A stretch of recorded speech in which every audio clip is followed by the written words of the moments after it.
또는 제가 최근에 그 드라마를 제가 좀 드라마를 좋아합니다.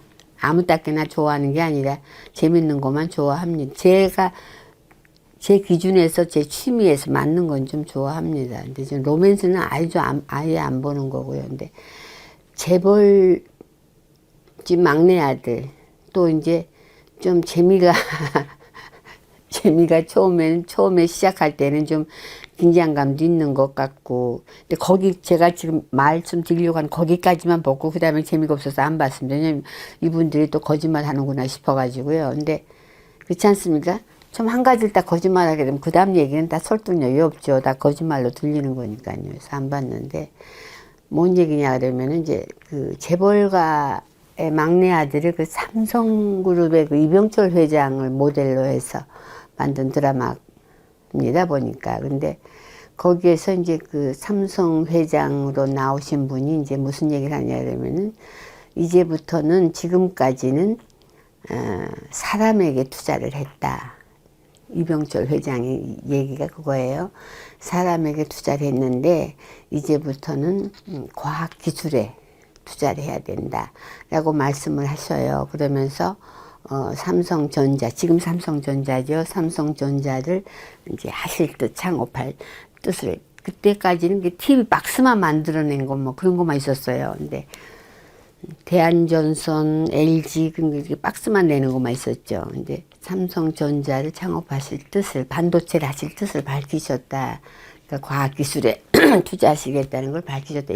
이런 취지로 말씀하신 거 보고 제가 조금 놀랐어요. 왜냐하면은 아니거든요. 이병철 회장 그때 일본에서는 그때 이제 반도체가 그 설계 부분이던가 아무튼 일본에서는 반도체가 상당히 지금 대중화되고 있는 그 하이테크 기술로서 집중적으로 이렇게 되고 있는 반면에 한국에서는 전혀 없었어요. 전혀 개척되지 않았습니다. 그래서 그 정보부가 이제 그런 걸 전부 이제 우리도 이제 반도체 회사를 해야 된다, 반도체를 해야 된다 해가지고 이제 근데 그게 이제 보시다시피 반도체는 눈으로 확 보이는 게 아니지 않습니까?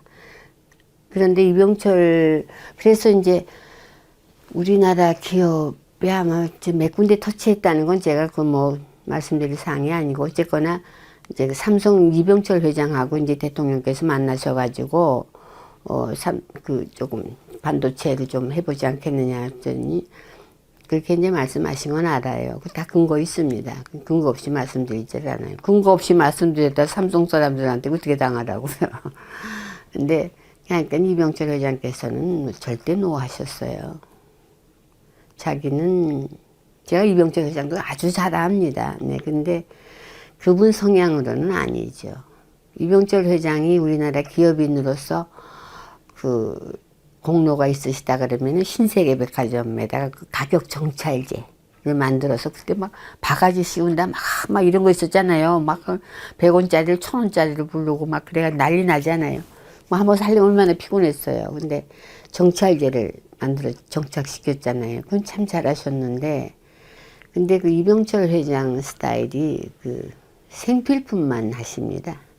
기업 아이템으로, 프로젝트로. 그리고 눈에 보이는 거, 딱 눈에 보여야지 납득을 하시지, 눈에 안 보이는 거는 납득하는 스타일이 전혀 아니셨어요. 우리나라 기업인들이 이렇게 있는데요. 제가 300개 회사를 상장시키지 않았습니까? 그러면은 그 상장시킬 때 기준이 뭐냐? 그러면은 그 회장이 일단 회장부터 일단 서치가 들어갑니다. 그럼 가장 중요한 핵심 포인트는 남자일 경우, 다 남자이지 않습니까? 여자는 남자일 경우는 성적 취향입니다. 이 사람의 성적 취향. 그러면 그 다음에는 이제 밥그릇, 숟가락까지 다 조사가 됩니다. 그래, 그 다음에 상장이 되는 건데요. 근데 여기에서 한 가지 조금 지루하지 마시라고 재밌는 말씀을 한 가지 드리면은, 이건 다 공개된 얘기니까, 이제 거의 비밀이 아니니까요. 미국의 그 힐러리 클린턴 아니십니까? 그 유명한 분이죠. 근데 그분은 성적 취향은 양성애자입니다. 양성애자. 그리고 클린턴까지는 제가 얘기하지 않겠어요. 대통령을 하신 분이고, 그러니까. 근데 그 다음에 이제 오바마 대통령은 동성애자로 알려져 있었어요. 근데 글쎄 결혼을 그렇게 하셨는 거에 조금 숨은 얘기들이 있는데 그렇게 알려져 있고요. 이 지도자들 그 취향들이 그게 제일 정보기관에서 제일 중요시 여기는 그게 포인트입니다. 제일 중요시 여깁니다. 그렇기 때문에 저희 나라에 거기서부터 시작이 돼서 전부 이렇게 조사가 되는데요. 그 파일이 왜 안 없겠습니까? 숟가락 하나 첩이 몇인지, 무슨 여자와 관계를 하는지, 뭐 어떤 종류를 좋아하는지, 그 성적 취향이 나오면 다 나와요, 그게. 다 알죠, 뭐. 근데 몰라도 알게 돼 있어요. 근데 이병철 회장 이병철 회장 하면은 조홍재 씨가 있어요. 동양 효성그룹이요. 그분하고 이제 대구에서 삼성물산을 같이 시작을 하셨는데, 고향에서 참 중마고로 시작한 두 분이 정말 취향이 너무 틀리셔가지고, 한 가지 예를 들면 이제 조홍재 회장은 이제 돈이 이제 10,000원이 벌리면은 이제 10원짜리 버스를 타고 다니시고 그러시는데, 이병철 회장님 같은 경우는 10,000원이 걸리면 이제 9,000원짜리 택시를 타셔서라도 자기 그거를 위신을 세우시는 이런 조금 스타일이세요. 그러니까 두 분이 안 맞죠. 안 맞아서 계속 갈등하다가 결국 이제 따로 헤어지셨는데, 이병철 회장 스타일로 봐서는요, 아마 가까운 분들은 아실 거예요. 눈에 안 보이는 반도체를 그걸 과학이라고 생각을 하시고 거기에 투자하시겠다는 생각은 없었습니다. 그럼 어떻게 됐을까요? 그게 성사된 게 78년도입니다. 78년도쯤에까지 이제 집요하게 이제 저희 집 양반이 경주이시 같은 이시로서 좀 여러 가지 조금 이런저런 종적 이런 관계가 전혀 없다고 볼 수는 없죠. 근데 그래서 많이 설득을 했어요. 그리고 설득을 한 반면에 정부가 그만한 또 메리트를 또 줬고요. 그래서 78년도에 삼성전자가 이제 비로소 빛을 봤고요. 일본의 모든 작업은 정보부가 거의 다 해줬습니다. 그지 지금 삼성전자가 없었으면 오늘의 삼성그룹이 있겠습니까? 없는 거죠. 힘든 거죠. 그냥 그때 이병철 회장은 생필품 외에 눈에 보이는 거 외에는 잘 안 하셨습니다. 그래서 그걸 보면서 제가 이 드라마는 그래도 좀 가장 중요한 이렇게 사람의 국가나 한 사람의 인생에서나 중요한 대목이 아니습니까? 중요한 대목이. 그런 대목에서 허위가 나오면 그 다음에는 흥미가 없어지죠. 그래서 안 봤습니다. 그 다음에는 안 봐서 모르겠는데 그런 점이 있었고, 그리고 이제 저희가 정보부라는 데가 아마 악몽적인 기억만 많이 가실 텐데, 제가 여기서 말씀드리고자 하는 거는 우리 대한민국에 대한 기업이나 정계, 재계나 문화계나 이런 데 할 데 없이 정보를 가지고 있다는 겁니다. 정보. 그것이 정보의 자산으로 친다면 자산이고 국가 경영을 하는 동력이 될 수도 있는 거죠. 근데 저희가 이제 그때 당시에 그런 정보부에서 있었던 부서장들이 나왔단 말입니다. 나온 게 아니라 쫓겨났죠. 전두환 씨에 의해서. 쫓겨나서 대화산업을 만들게 된 데는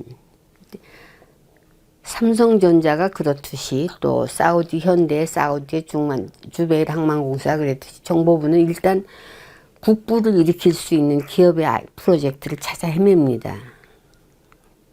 첩보 활동을 하는 것도 그것만 첩보 활동하는 산업 첩보원들도 있었으니까요. 또 양성을 했으니까요. 그랬는데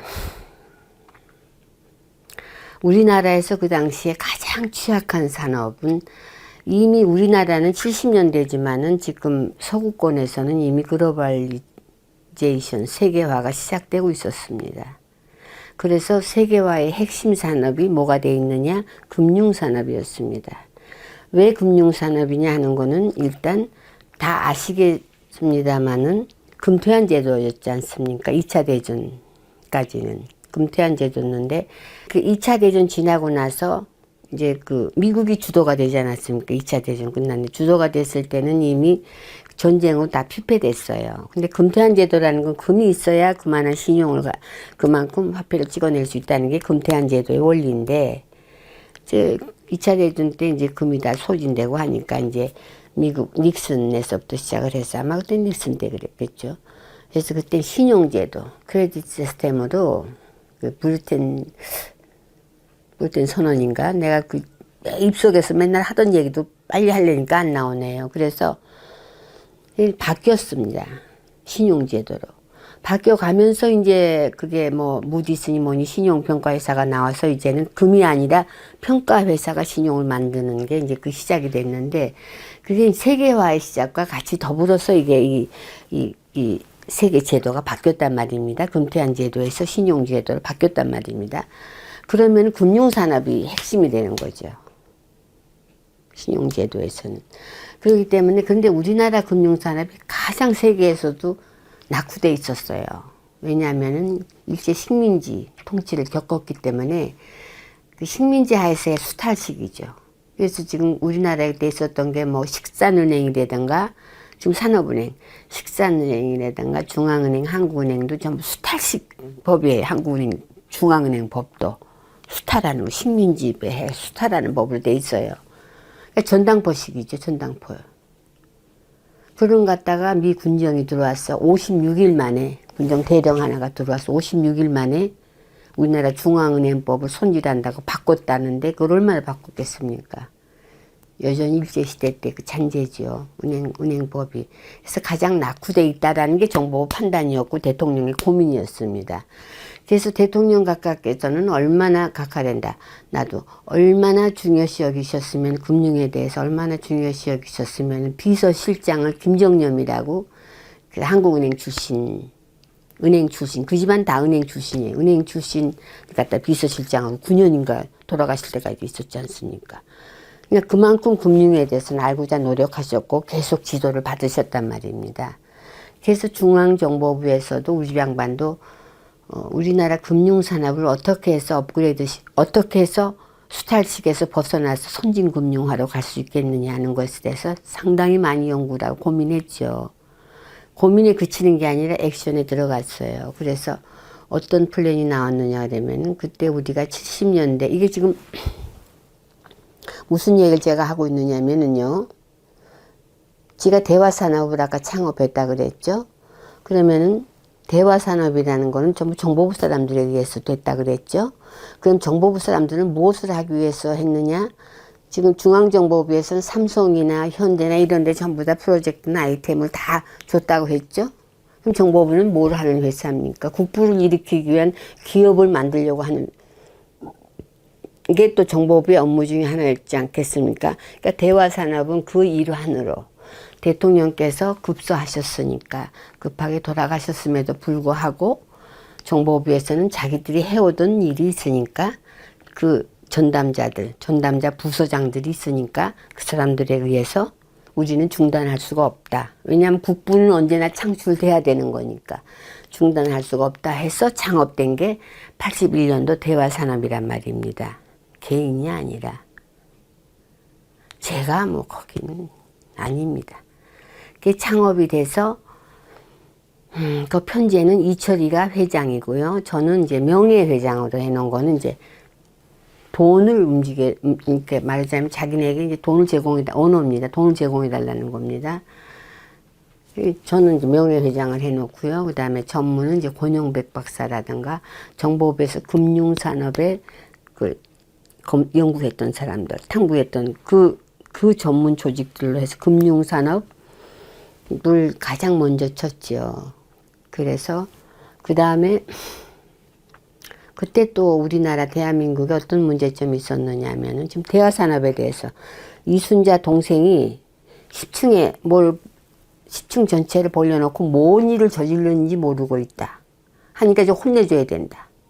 라고 말한 그 10층에서 롯데 빌딩 10층에서 뭔 일을 했었느냐 하는 얘기를 지금 말씀드리는 겁니다. 일단 10층에는 대화산업이 창업돼 있었고요. 대화산업본부는 경주였습니다. 경주였다는 건 나중에 말씀드리고, 대화산업이 창업돼서 가동되고 있었어요. 그럼 그 대화산업에서 하고 있는 일을 지금 제가 말씀드리고 있는 겁니다. 그러니까 이 사람들이 이순자, 이신자, 이 남매가 뭔 말을 하고 뭔 짓을 저질렀는지 지금 제가 탄핵하는 겁니다. 몰라도 이렇게 모를 수가 있습니까? 모르겠죠, 물론. 그러니까 그 점에 대해서 이거는 제가 말한, 꾸며서 말한 말이 아니고, 이순자가 자기가 인터뷰에 이렇게 얘기를 했어요. 자기 동생이 와서. 장영자가, 그러니까 그냥 사돈으로만 본 거죠, 뭐. 근데 저 사돈집 저 여자가 눈꼴시다 그거겠죠. 또 요전에 그 3일 전에 저를 강숙희 의상실에서 만났던 얘기 하지 않았습니까? 이런 것들이 돈이 있다고 그래서 좀 눈꼴 사놨다 그거였겠죠. 사돈이니까 제가 돈 많다는 건 알겠죠. 그러니까 이거 사달라 저거 사달라 맨날 그랬던 거 아니겠습니까? 그러니까 이 사람들이 저기 지금 자기네들이 대통령이 돼서 권력을 잡고 보니까 저 장영자가 저 롯데 10층에서 사무실 전체를 쓰면서 일을 벌려놓고 있는, 큰 일을 벌리고 있는 것 같은데 저거 혼내놔야 되지 않느냐. 왜냐면 자기네가 대통령이니까. 혼내야 되지 않느냐. 이 얘기입니다, 지금. 근데 이 사람들이 혼내고자 한 장영자는요, 롯데 10층에서 대화산업이 창업돼 있고, 대화산업의 구성원들은 전부 정보부 사람들로 구성돼서, 대화산업이 하는 일은 뭐냐? 전두환 씨가 해체해다시피 해버린 정보부에서 꾸준하게 해왔던 국부를 일으키기 위한 프로젝트를 개인 차원에서, 그 멤버들이 개인 차원에서 시작한 게 대화산업입니다. 그리고 그때 또 한 가지 그 회사 조직이 급박하게 필요했던 이유는 자본시장 문제입니다. 이게 절대 권력이 급소로 권력 진공 상태가 되니까 관치였습니다. 우리 금융도 당시 그때 경제는 관치였습니다. 대통령과 테크노크라트들의 행정관료들에 의해서 전 국가가 이끌어져 가는, 그 국가의 중심에는 중앙정보부라는 실력자 전문가들이 있었고요. 그런 시대였습니다. 근데 여기 정점에 있는 대통령이 서거되니까, 돌아가시니까 어떻게 되겠습니까? 난리가 난 거죠. 그러면 어디가 난리가 났느냐? 금융같이 예민한 데는 없어요. 자본시장이죠. 주식시장이죠. 그럼 주식시장을 요전에 말씀드렸죠. 70년대 세양에너지가 300개 이상을 상장시켜서 주식 공개를 시켰다고요. 사고 파는 주식이 있어야 자본시장이 안 되겠습니까? 뭘로 자본시장을 만듭니까? 회사 주식을 상장시켜서 그 주식을 사고 팔아라 하면서 채권도, 나라에서 발행하는 채권도 뭐 여러 가지 이런 것도, 사채 같은 것도 그런 시장이 있어야 발행도 하고 회사들도 그런 시장을 통해서 자금을 조달해 가는 거죠. 그러면 가장 지금 대한민국에서 자본시장의 심각성을 가장 먼저 깨닫는 사람이 누구겠습니까? 우리들 아니겠습니까?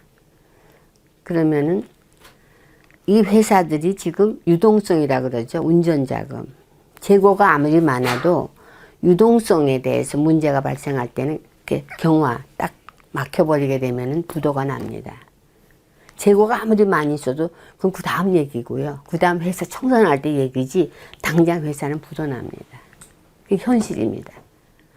그렇기 때문에 대화산업 창업하기 전에도요, 80년 초에도 개인적으로 부도날 회사들, 개인적으로 부도를 막아주는 거는 왜 막아주느냐면은 우리가 상장시켜서 만든 자본시장의 기틀이 이걸로 인해서 부도가 나면 주식회사 주식들은 휴지가 됩니다. 휴지가 돼버리면 어떻게 되겠습니까? 자본시장이라는 것 자체는 붕괴가 돼버리겠죠.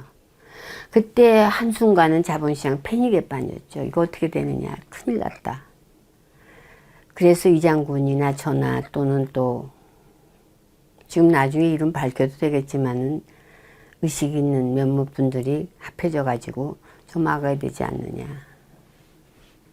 그거는 아기를 낳았으면 아이에 대한 책임은 부모에게 있듯이 자본시장이 만들어졌으면 만든 사람들의 책임이 있는 겁니다.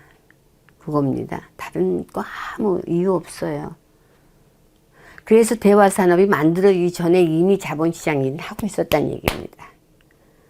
그러니까 자꾸 신문에 부도날 위기에 있는 회사를 했다. 부도날 위기니까 한 거지. 부도날 위기가 없으면은 뭔 저기들 도모했겠습니까? 그런데 그 도모하는 방식에 있어서는 저는 모릅니다. 그거는 그 대화산업 간부들이 어떤 전략적인 사고로. 근데 거기에 대해서 알고 있는 건 제가 지금 말씀드리죠. 이 얘기를 해야 되니, 대화산업 얘기를 해야 되니까. 그러니까 대화산업은 그 성격이 세양에너지가 대통령 직속의 그런 회사였듯이 역시 돌아가셨다지만은 서거하셨다지만은 그것도 대통령의 유지를 받들고 또 그 정보부가 해왔던 일은 정확히 말씀드리면 국부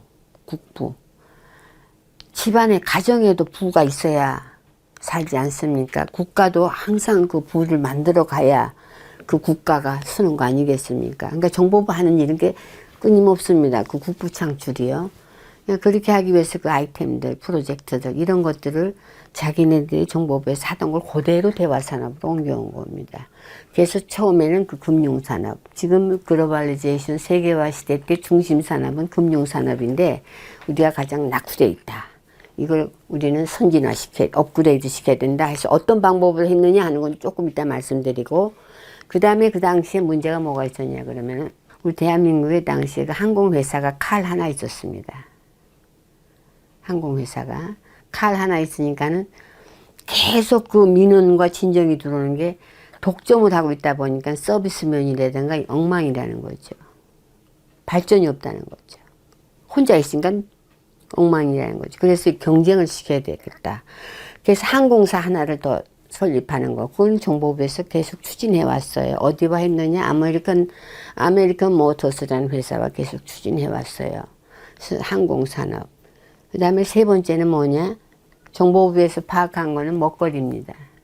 우리 국토는 제한되어 있고 우리가 생산해내는 먹거리는 인구는 지금은 인구가 줄어드는 게 문제지만 그때는 인구가 늘어가는 게 문제였습니다.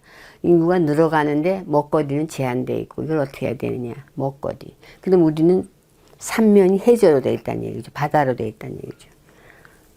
바다 밑에서 해저 유전공학, 바다 밑에서 먹거리를 창출해보자 한 게 캔서 이 전복이었습니다. 그래서 그걸 해일이 없는 바다 쪽에다가 심어서 한번 따기 시작을 하면 한 번 10년간 그대로 해일을 안 만나면은 캔서가 따도 또 따도 된다는 그 종자가 있어요. 일본에서. 그걸 가져다가 해저유전공학 먹거리입니다.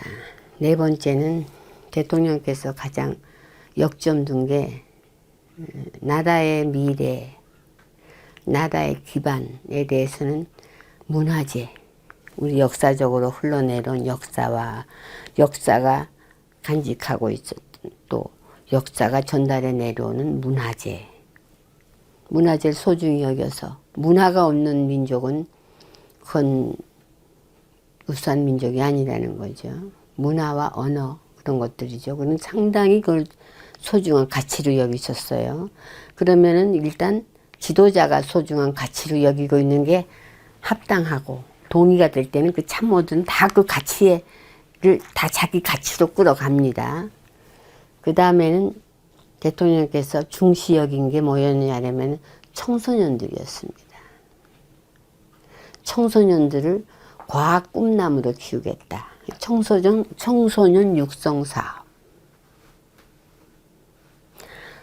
금융산업 첫 번째 글로벌리제이션을 맞이해서 금융산업, 그 다음엔 항공사, 독점 막기 위한 항공사, 그 다음엔 먹거리에서 해저 유전공학, 그 다음엔 청소년들.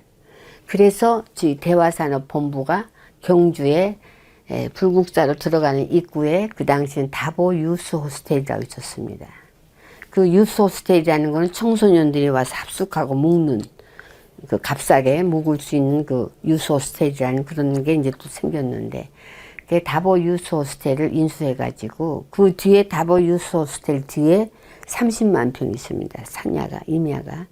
그 30만 평을 과학단지를 만들어서 청소년들에게 과학 꿈나무를 주겠다는 그 도량으로 만들기 위한 프로젝트를 만들기 청소년 육성 사업입니다.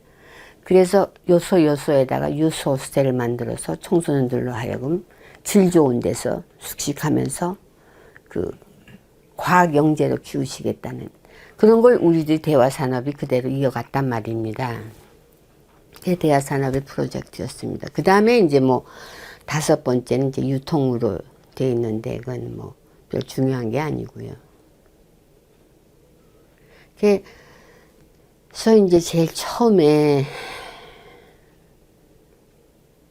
지금 말씀드렸듯이 전부 다 정보부 사람들이지 개인은 없는 거고 또 지금 그 한중동 합작 그럼 금융산업 어떻게 키워가겠느냐? 거기에 대한 정보부가 만들어 놓은 그 기획안에 근거하면은 지금 그 당시에 우리나라 각 시중은행과 국책은행으로 나눠져 있었어요. 시중은행이 한일은행, 제일은행, 뭐 서울은행, 뭐 서울신탁은행 뭐 등등 있었는데 중소기업이나 수출입은행 다 국책은행, 한국주택은행 다 있는데 국책은행이거든요. 근데 국민은행도 그때 국책은행에 가까웠었죠. 국민은행 에피소드도 참 많습니다. 있습니다만은 생략하고. 근데 그 당시에 시중은행의 자본금이 250억에서 300억이었습니다. 그러면은 금융업이라는 건 그 자본금의 캐파를 넘어서지는 못해요. 일반 시중은행은 도소매업이거든요. 그 자본금에 맞춰서 한국은행에서 돈을 빌려다가 대출해주고 예대 마진, 대출해주고 예금금리, 대출금리, 예대 마진으로 은행이 영위되는 게 은행이기 때문에 도소매업이었어요. 때문에 그 캐파가 중요한 거죠. 근데 우리나라 산업은 아시다시피 경부고속도로 개통이 되고 중화학공업이 일어나면서 몸집은 굉장히 커졌는데 금융은 못 따라가고 있었다는 얘기죠. 그래서 그때 시중은행의 자본금은 250억에서 300억이었어요. 한일은행이 280억인가 그랬고요. 제일은행이 270억인가 거기서 거기였습니다. 시중은행들. 국책은행에 대해서는 제가 밝히지 않겠고요. 그랬는데 한중동 합작은행은 자본금이 무려 얼마였느냐 그러면 3천억이었습니다. 3천억. 그럼 왜 그랬느냐? 왜 그렇게 엉뚱한 숫자로 터무니없는 숫자가 될 수 있느냐 했는데 거기엔 안보가 들어가 있었거든요. 안보 문제가. 그래서 저희가 70년대 2번 오일 쇼크를 당하지 않았습니까? 근데 그 오일 쇼크를 당하는 과정이 상당히 좀 참담한 과정이 있었죠. 그래서 정보부에서 생각해내기를 중동, 지금 이제 우리 여기 지금 신정부에서 지금 중동에 나가서 뭐 원전을 딴다, 뭘 딴다 하시고 지금 뭐 중동에 가서 우리 코리아 세일을 하고 계시는데 지금은 이제 중동이 오페크라는 데가 이제 이 에너지가 이제는 20세기 에너지가 석유지 지금 이제 뭐 환경 문제, 뭐 무슨 문제, 무슨 기후 문제, 기타 등등 해서 이제 재생에너지라든가 신에너지로 지금 태양광이라든가 수소라든가 다 바꿔주고 있지 않습니까? 그러니까 지금은 뭐 그렇게 중동이 이렇게 뭐 떠오르는 라이징 하는 게 에리어는 아니죠. 지금 좀 지는 곳이죠. 이제 뭐, 그래도 앞으로 한 30년간 석유는 유효하지 않겠느냐고 얘기를 하는데, 그 정도지만 그때 당시야 대단했죠. 세계를 지배했으니까. 에너지를 쥐고 있는 국가가 세계를 지배하는 거는 뭐, 그건 법칙 아니겠습니까? 그래서 그때는 중동이 대단했죠. 그리고 오페크에서 뭐 조금 감산한다, 증량한다에 따라서 막 석유값이 막 전 세계가 막 요동쳤으니까요. 근데 우리는 또 그 안보 문제가 심각했어요. 늘 심각하죠. 심각하지 않을 때가 언제 있었겠습니까? 늘 심각한데, 그러니까 이걸 항구적으로 좀 덜 심각해질 수 있게 중동의 오일머니를 유치해 오면은 그러면은 북한 애들이 함부로 쳐내려오지 못하지 않겠느냐. 전쟁하자고 하지 못하지. 김일성이가 전쟁하자고 하지 못하지 않겠느냐. 이런 발상에서 출발된 겁니다. 그래서 아무튼 오펙의 중심은 사우디아라비아가 제일 그 지역적으로도 크고 하니까 사우디아라비아인데 거기와 이제 우리와 접촉을 안 하죠. 중동 같은 나라가 그 당시에 뭐 우리 같은 나라와 접촉을 하겠습니까? 더군다나 분단되어 있는 나라인데 택도 없는 거죠. 접촉을 안 하는데 그래서 이제 정보부에서 그 짜낸 설계가 이제 그 프랑스하고 중동 가까웠어요. 프랑스를 총대를 매게 하고 말하자면은 이제 개런티를 하게 되는 거죠. 거기를 보증으로 세워가지고 프랑스가 여기를 이 중동을 우리한테 끄집고 들어오는 게 할 수 있지 않겠느냐. 그런데 이제 개인적이 아니라 이제 정보부 사람으로서 이제 정보부 이제 실책임자로서 이제 이철이하고 이제 그 프랑스 지스카르탱 대통령이었어요. 그 당시에 지스카르탱 대통령 형제예요. 동생은 수출입은행장을 했고 형이 대통령이고 이 집안이 좀 짱짱했어요. 이 집안하고 좀 친했어요. 가까웠어요. 뭔 일을 뭐 주고받고 했겠죠. 가까웠으니까는 프랑스를 발상을 한 거죠. 자기와 가까운 대통령이 있으니까. 그래서 지스카르탱한테 한번 띄워봤어요. 그 담당했던 분이 권영백 박사라고 국제금융 인터내셔널 파이낸싱 아주 프로였습니다. 학자로서. 자기 이론도 가지고 있었고. 그 권영백 박사가 맡아 있었죠. 그래서 그 전부 다 해서 하니까는 긍정적인 반응이 왔어요. 이제 권영백 박사하고 이제 이철이하고 회장하고 대화산업 회장하고 이제 프랑스에 갔죠. 수출입 그 증명을 보면 다 나와 있습니다.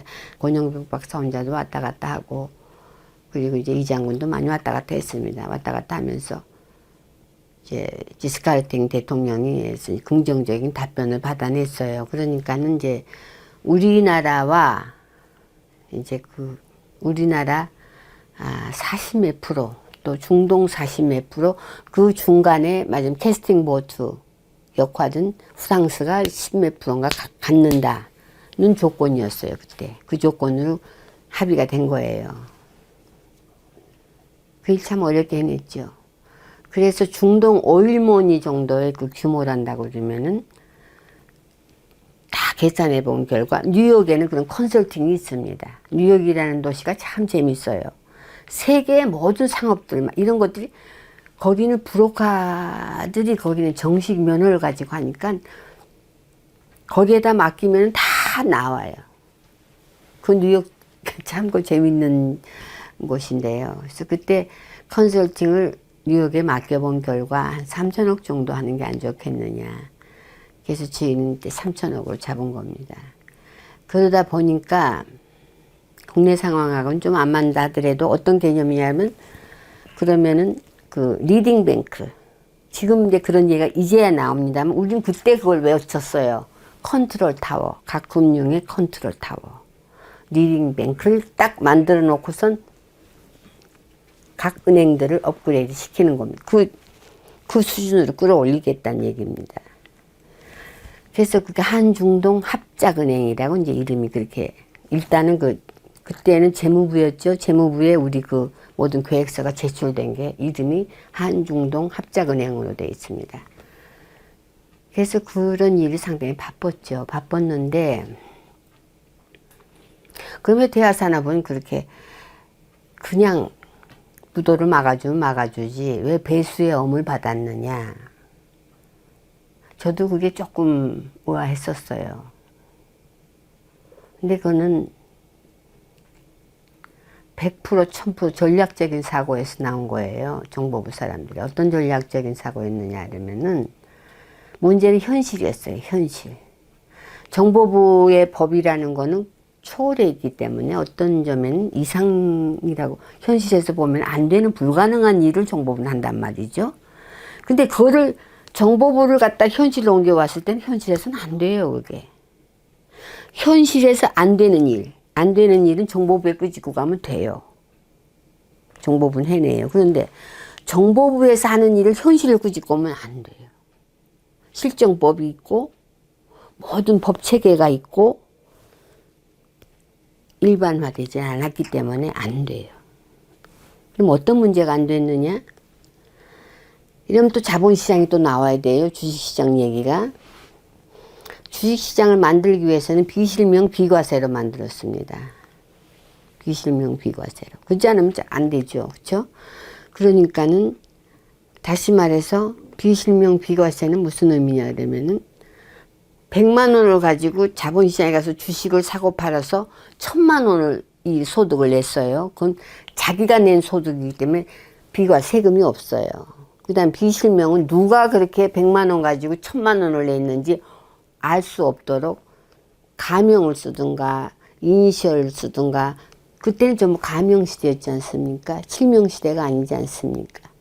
개발도상국의 실명시대는 별로 없죠. 개발도상국을 지나서 선진하는 과정에서 이제 실명금융이 되는 거라고 이렇게 저는 봤습니다마는.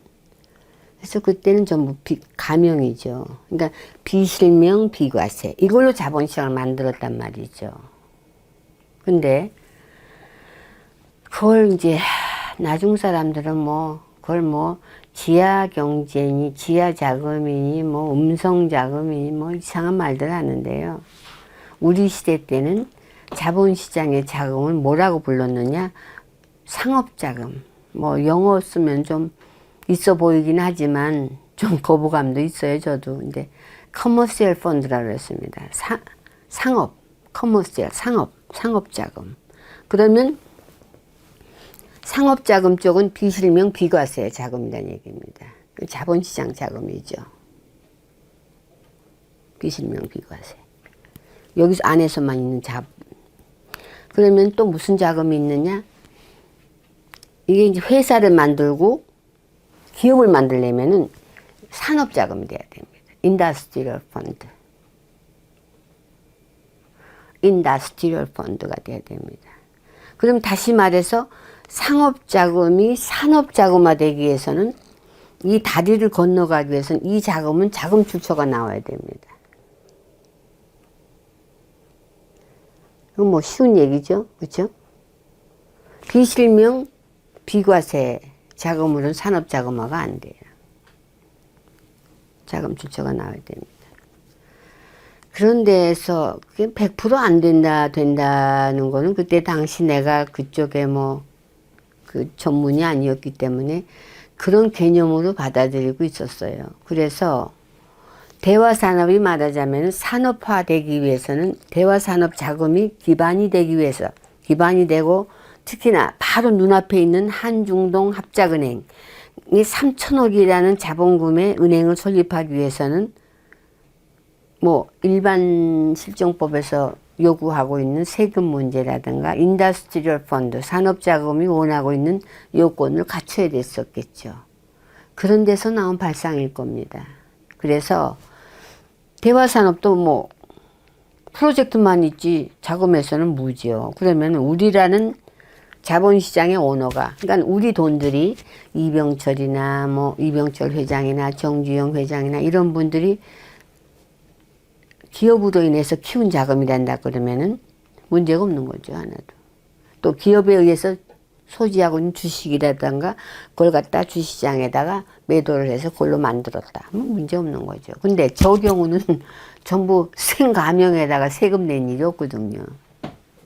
그 자금은 상업자금이기 때문에. 그게 문제였던 거죠. 제가 문제였던 거죠. 제가 돈이 가령 100만 원이 있다 그러면 이 100만 원은 비실명 비과세로 있다는 얘기입니다. 이것이 산업자금화되기, 이거 상업자금이죠. 이것이 산업자금화되기 위해서는 뭔가 그 실정법, 일반 상식적인 법이 뭔가 요구하고 있다는 게 있었다는 얘기입니다. 전 거기까지만 알고 있어요. 그 다음은 전 잘 모릅니다. 그렇게 알고 있고요. 그 다음에 이 사건이 났을 때 주의가 이제 그 40만 불 때문에 대검에 끄집어가지 않았습니까? 그 전두환 대통령의 전화 한마디로 검찰총장이 또 대검에다가 지시해서 아무것도 없이 무조건 왜 왜 가택수가 왔는지도 모르다니까요. 그 성민경 검사가 왔는데, 주임 검사가 왔는데, 아니, 무슨 일입니까, 장군님? 하고 우리 남편한테 묻더라니까요. 아니, 내가 어떻게 아냐고. 나도 모르겠다고. 당신들이 알지, 내가 아냐고. 한 사람 몰랐어요. 왜 굴려. 그러나 딱 나온 게 이제 달러가 나왔으니까, 외화가 나왔으니까 딱 붙잡혀 갔단 말이죠. 그러니까 그때, 그러고 난 다음에 이제 뭐, 우리를 갖다가 붙잡아다 놓고, 구속은 아직 안 시켜놓고 붙잡아다 놓고, 그때 이제 허삼수 씨가 이제 발동을 한 거예요. 그게 뭐 제가 눈으로 확인 안 했지만, 확인한 바와 다름없이 그때 당시에 검사들이, 누구 검사라고도 제가 지금 확인해 줄 수 있어요. 얘기한 건 허삼수 씨가 사정수석이었어요. 근데 말이 사정수석이었지, 대통령과 나를 세우고 그때 권력 쟁탈전을 하고 있었던 사람이란 말이죠. 그 보안사 그 실세들이.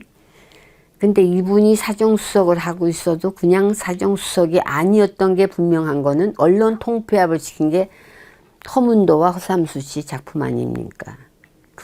허화평이 그들의 의지가 없이는 그거 안 됐죠. 그 다음에는 뭐였느냐? 대검을 만들어 놓고 이 사정수석이 대검에 나와서 지휘를 했단 말입니다. 청와대에서 지휘를 한 게 아니라 우리 지휘를 어떻게 하라고 지휘를 했단 말입니다. 우리를 딱 구속을 해놓고 대화산업을 압수수색을 했어요. 뭐 영장 있겠습니까? 우리 개인 집도 그렇게 쳐들어왔는데 압수수색을 하니까 이제 뭐 각 회사에 나간 것들이 나오지 않았겠습니까? 그걸 가지고 어음 있고 관계된 회사 일신제강은 우리가 오너였다는 말씀 요전에 드렸고요. 일신제강, 공용토건 뭐 할 것 없이 관료된 사람 거기에 회장들 격리된 사람들 다 구속시켰어요. 불러다가 일시에. 그때까지 부도난 회사 하나도 없었습니다. 물론 저는 대화산업은 우리에게 저를 피해를 줬지만 대화산업 회장은 이철이고 저는 명예회장입니다. 저는 돈을 준 사람이에요. 저는 부도를 맞았지만 대화산업이 부도를 낸 걸 제가 대화산업도 부도 안 냈어요. 저는 부도를 맞은 사람이에요. 그런데 그때 대화산업을 압수수색을 해가지고 큰 난리를 뜯은 겁니다.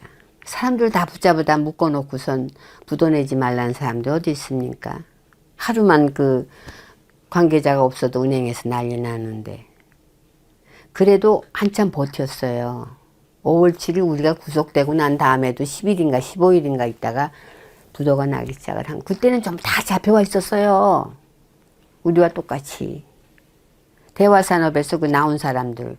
일신제강 회장, 공용토건 회장, 거기 전무하고 다 잡혀와 있었어요. 묵어놓고 잡아놓고 이렇게 한. 그때 그 지휘를 누가 했느냐? 허삼수 씨가 사정수석이 대검에서 방을 하나 놓고 그 자리에 앉아서 지휘를 했다는 얘기예요. 근데 제가 분명히 들었어요. 뭘 들었느냐? 밖에서는 막 대검에 끄집겨 갔으니까 뭐 어떻게 할 줄은 안 돼. 아니에요. 우리 그냥 뭐라 그럴까 뭐 괜찮은 방에다가 앉혀놓고 그냥 가만히 앉혀만 놔요. 자기네들 락날락 하면서 뭐 소주하지. 우리는 우리한테 딱 한 번 괴롭힌 건 있지만은.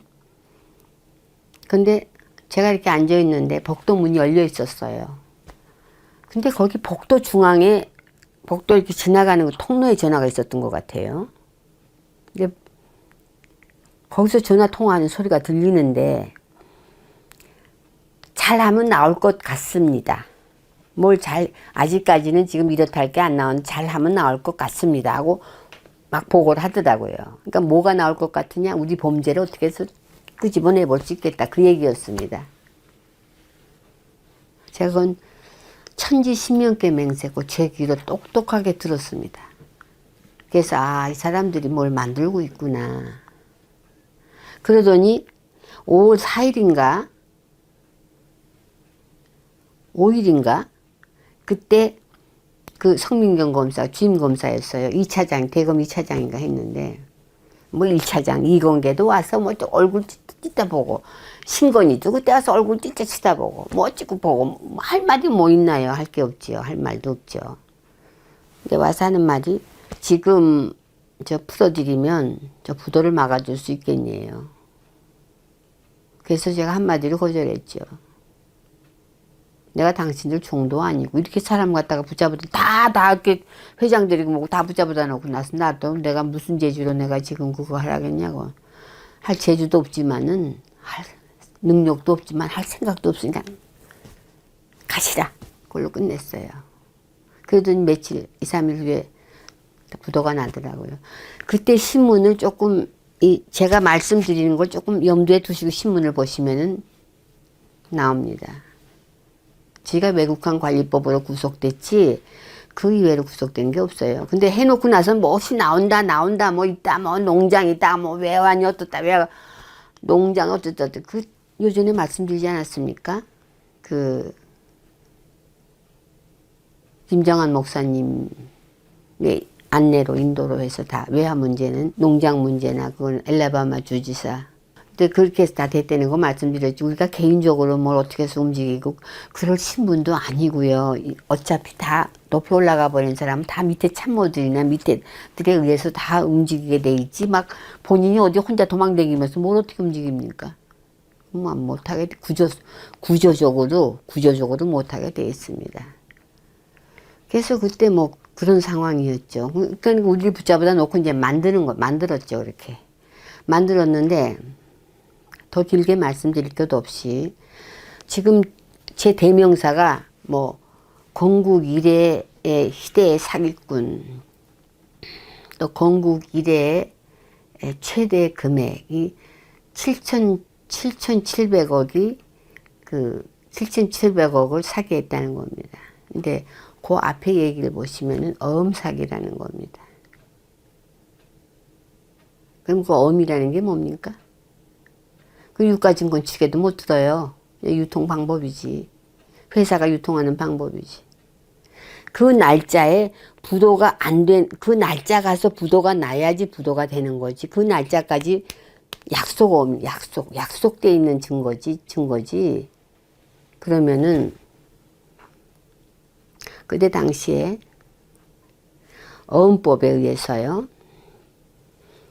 어음은 은행에 3개월만 발행을 합니다. 3개월. 3개월 지나면 교체를 해야 돼요.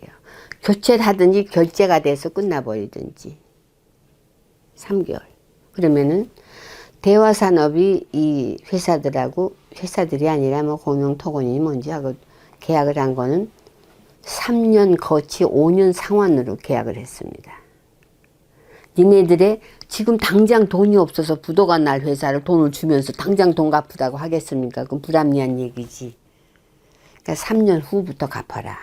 3년 거치부터 5년 상환. 그때부터는 조금씩 갚아라 하는 계약서가 돼 있어요. 근데 금리는 0.7%인가 아주 없는 금리. 돈도 없는 사람들에게 금리를 받아서 뭐라 하겠습니까? 부도를 막아주는 게 주식이 휴지 안 되게 하는 게 목적이지 금리 받자는 게 아니잖아요. 계약서가 있는데 왜 그건 발표 안 하는지 모르겠어요. 발표 안 된 게 많아요. 또 무슨 진정서가 뭐 공용토건에서 진정을 했다는데 왜 그 진정서는 발표 안 해요? 왜 입으로만 떠듭니까? 실제로 발표해봐야지. 발표해야 믿지. 입으로 떠드는 건 누가 믿어요? 아무것도 너무 없다 보니까 이렇게 만든 얘기들이고요. 그래서 그렇다 그러면은 없는 회사에 부도를 막아주는 회사에 이자를 많이 받겠으며 지금 당장 돈을 내다가 하겠으며 3년 거치 5년 상환 때까지는 이 돈을 줘야 돼요. 그죠? 100억을 줬으면 100억은 계속 3개월마다 어음 바꿔줘야 돼요. 그죠? 유지해야 되니까. 결제가 안 됐으니까. 3년간은 계속 바꿔줘야 안 되겠습니까?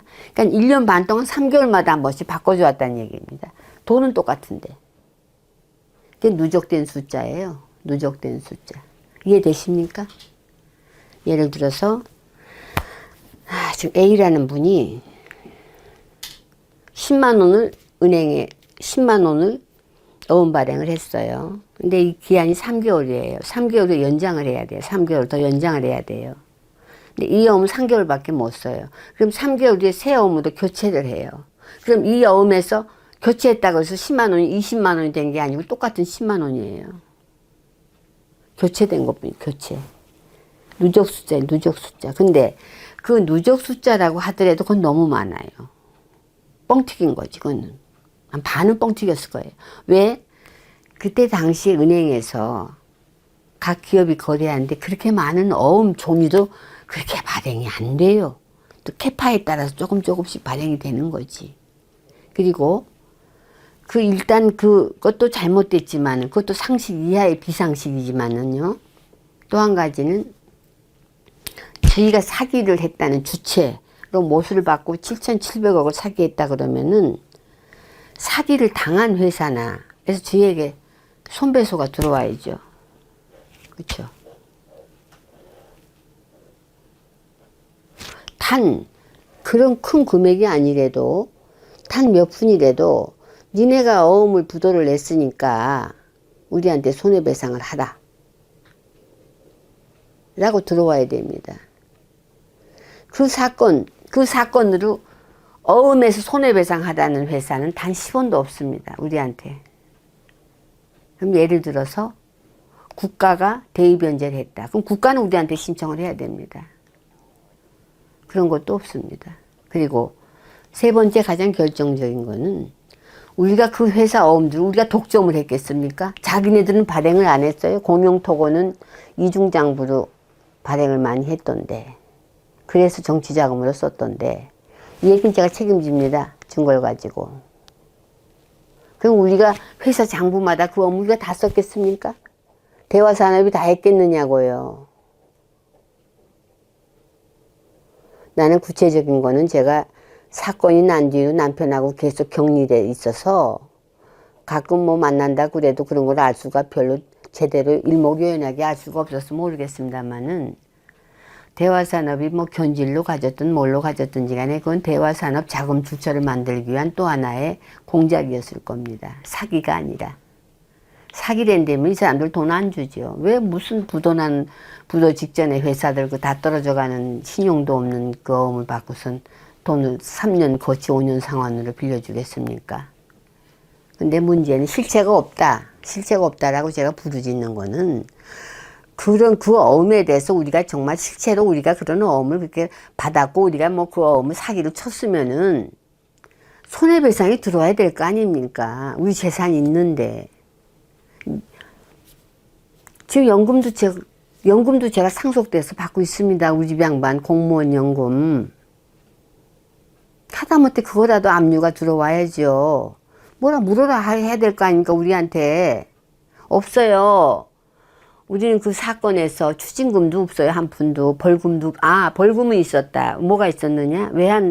외화를 소지했다고 해서 1억 2천만 원인가 벌금이 있었어요. 그 벌금은 제 돈 몇십억 압류해 간 데서 자기네들이 냈다고 통지 왔더라고요. 그것뿐이에요. 없어요. 벌금도. 그거 외화 가졌다는 거 벌금. 그거 외에는요. 추징금도 뭐 그 외에 아무것도 없어요. 왜? 형사적으로 물을 수 있는 게 없으니까 없는 거죠. 왜 없겠습니까? 전두환 씨 노태우 보세요. 추징금 1,몇백억씩 나온 거 보세요. 우리가 뭐 이뻐서 우리한테 없었겠습니까? 그러니까 제가 실체가 없다는 거. 숫자는 그런 숫자가 나올 수 없다는 거. 그거는 이제 검찰이 그것도 제가 얘기 들었어요. 근데 사이드로 들은 얘기 때문에 여론이 그냥 막 빨치고 여론이 엄청 높은 근데 그 규모에 맞아야 된다. 그래야 설득력이 있다는 거죠. 그 규모에 맞게 모두 만든 거예요. 규모에 맞게. 그런 게 실제적으로 경제 거대로 유통되고 그렇게 될 수 없는 것들이라니까요. 그게. 그럼 첫째, 저한테 손해배상이 들어와야죠. 우리가 진짜 어음을 그걸 했다면. 그 말도 참 흉측해요. 그죠? 우리한테 들어와야죠. 한 푼도 없어요. 대한민국 법원 다 둘쳐보세요. 그때부터 지금까지. 그때 당시에 저희한테 뭐 손해배상 하라 하고 들어온 게 있나? 없어요. 그건 아니라는 거죠. 우리가 아니라는 거죠. 그 다음에 그때 제도상으로 그렇게 어음종이를 많이 발행을 하고 그럴 수가 없어요. 3개월마다 한 번씩 있다 해도 그것이 누적된 숫자가 있다 해도 터무니없는 숫자예요. 터무니없는 숫자고요. 그런 어음종이도 그렇게 은행권에서 발행도 못 돼요. 그렇기 때문에 제가 실체가 없고, 그리고 세 번째는 그 사건 자체, 우리라는 사람들이 구속되고 보니까는 그 사건이 커진 거죠. 왜냐하면 대한민국에서 아직 그렇게 정보부 고위직이라든가 또 자본시장 오너라든가 이런 사람들이 구속돼 본 적이 없잖아요. 이건 대단했죠, 그때. 우리 인물들이, 이런 사람들이 구속됐다는 거에 대해서 전 세계적으로 떠들었으니까요. 그러니까 우리라는 인물에 의해서 이 사건이 엄청나게 커지고, 또 우리가 그때 당시에 그 뭐 이순자인지 이런 분하고 사돈관계 있다 하니까는 권력형 비리로 만들려고 그랬죠. 허삼수 씨 이런 분들은. 그러니까 전두환 이순자가 짜고 우리가 권력형으로 막 남의 돈들을 그 비자금 뜯어내듯이 어음을 뜯어내가지고 그걸로 어음이 돈으로 되지 않았다니까요. 그래가지고 그 얘기 그걸 담당했던 그러니까 한중동 합작은행을 담당했던 권영백 박사하고 또 그걸 담당했던 또 국장이 한 분 계세요. 김 국장인데 제 이름은 기억이 안. 저기 서빙고에 끌려가가지고선 엄청 고문당했어요. 받은 대로 털라나 뭐라나 해가지고.